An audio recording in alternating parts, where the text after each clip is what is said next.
Donc le BIM, ça veut dire Building Information Modeling, et en gros, c'est un processus de travail collaboratif qui vise en fait à faire travailler l'ensemble des acteurs du bâtiment, d'un projet de construction d'un bâtiment, autour d'un outil commun qui va être la maquette numérique. Donc, cette maquette numérique, en gros, ça va être à la fois le côté graphique du bâtiment en 3D, et à la fois sa base de données vraiment réelle sur l'ensemble de son cycle de vie. On a 3 axes de valeur pour le BIM exploitation ou le BIM maintenance. Tout d'abord, c'est obtenir vraiment un DOE numérique du bâtiment.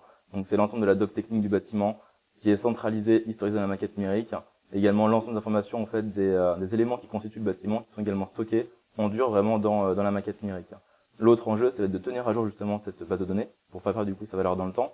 Et c'est justement en la maintenant à jour sur 10 ans, sur 15 ans, qu'on a vraiment cet aspect en fait de création de valeur patrimoniale pour le client et également pour l'exploitant.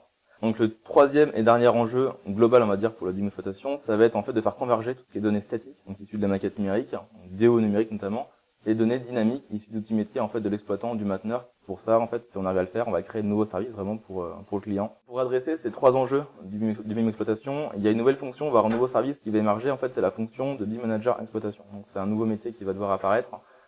Ces 3 grands rôles, on va dire, ça va être tout d'abord de tenir la maquette à jour, forcément dans le temps, pour en conserver toute la valeur. Ensuite, ça va être capable d'extraire différentes données de la maquette numérique, donc des quantitatifs, des métrés, et également d'assurer, on va dire, la pérennité de la convergence entre justement données dynamiques issues des GTB, des GMAO, et données statiques issues de la maquette numérique, pour vraiment tenir à jour et qu'on n'ait pas de problème justement sur la passerelle qui va permettre de lier ces 2 types de données. Nous avons travaillé avec les professionnels de la FEDEN afin de bien qualifier le métier de BIM Manager Exploitation. Dans ce cadre, on a bien le cœur de métier qui est le métier de l'exploitation, avec également toute la question de la maîtrise d'un point de vue énergétique, et puis tous les enjeux de la transformation numérique et du management des données.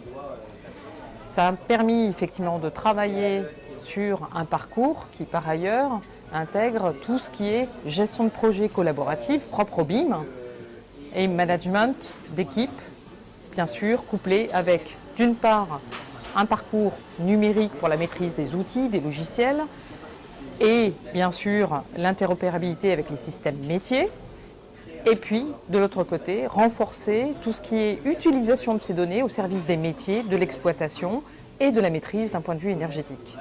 Pour rendre accessibles tous ces nouveaux outils et ces environnements qui sont assez complexes, eh bien, nous avons développé, avec d'autres partenaires, une plateforme de formation en ligne qui couple à la fois, bien sûr, les modalités classiques de classe virtuelle, mais également la virtualisation des environnements logiciels avec lesquels l'apprenant va devoir se former et travailler dans l'avenir. Et pour rendre tout ceci compréhensible et assimilable par l'apprenant, eh bien, nous avons une pédagogie qui est orientée projet, apprendre par le projet, learning by doing. Ça signifie également qu'effectivement l'apprenant est tutoré et travaille sur de vrais projets pour assimiler effectivement l'ensemble des connaissances développées dans ce parcours. Par ailleurs, les formations qui sont proposées sont des formations certifiantes reconnues au niveau international parce que Smart Use est également centre de formation certifié Autodesk et aujourd'hui il est le seul à proposer ce dispositif en formation en ligne.